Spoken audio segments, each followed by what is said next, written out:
તો અગર કોઈ જ્ઞાની છે, પ્રામાણિક છે, નીતિમત્તા છે, પણ નાસ્તિક છે, ખૂબ જ્ઞાની છે, તો એને મુક્તિ ન મળે? આપણે ત્યાં સાંખ્ય દર્શન છે ને એ નિરીશ્વર છે, એમાં ઈશ્વરનો કોન્સેપ્ટ જ નથી. જે મેઇન સાંખ્ય દર્શન છે એમાં પુરુષ અને પ્રકૃતિની જ વાત છે. એટલે તમે ઈશ્વરને સ્વીકારો કે ન સ્વીકારો એની તમને સ્વતંત્રતા છે. હાજી, સનાતન ધર્મની બ્યુટી આ છે. એમાં કેટલાક નિરીશ્વર દર્શનો પણ છે, પણ માણસને તો સ્વીકારવો જ પડે છે. એટલે એની સાથે તમે કેવી રીતનો વ્યવહાર કરો છો, એ તમારા કર્મ છે, એ બહુ મહત્વના છે. હમણાં જ આપણે વાત કરતા હતા નીતિ અને ધર્મની. એક બેનને એની સાસુએ ઘી લેવા મોકલી. મહેમાન આવવાના હતા, બધાને જમાડવાના, લાડવા કરવાના હતા. બીજા બેટા ઘી લે આવ. જૂના જમાનાની વાત છે.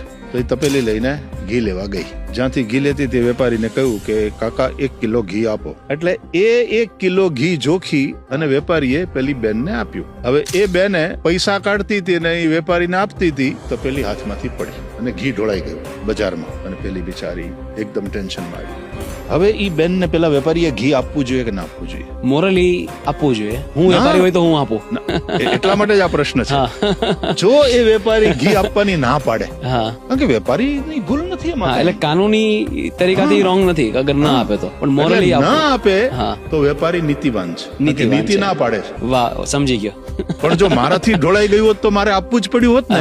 આમ સમજીને આપે તો એ ધર્મવાન છે. વાહ ભાઈ વાહ, સમજી ગયો. નીતિમાં અને ધર્મમાં આટલો ફરક છે. અને વેપારી જો આપે છે 1 કિલો ઘી જોખીને પેલી બેનને, તો પેલી બેનની આંખમાં આનંદના આંસુ આવી જશે. એ કહેશે કે કાકા ધન્યવાદ, તમે આજે મને બચાવી લીધી. હું તમારો આ ઉપકાર ક્યારેય નહીં ભૂલું. બેટા બેન કઈ વાંધો નહીં, કાકા હું તમારા પૈસા આપી દઈશ ધીમે ધીમે કરીને.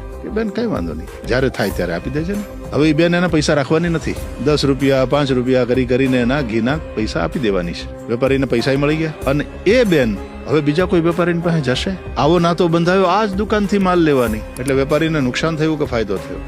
નીતિ એક વ્યવસ્થા છે, જ્યારે ધર્મ આ કામ કરે. વાહ ભાઈ, આખી ગુથ્થી સુલઝાઈ ગઈ, સમજાઈ ગઈ કે નીતિ એક વ્યવસ્થા છે, સારી વાત છે, પણ ધર્મ છે એ જોડે છે એક માણસને બીજા.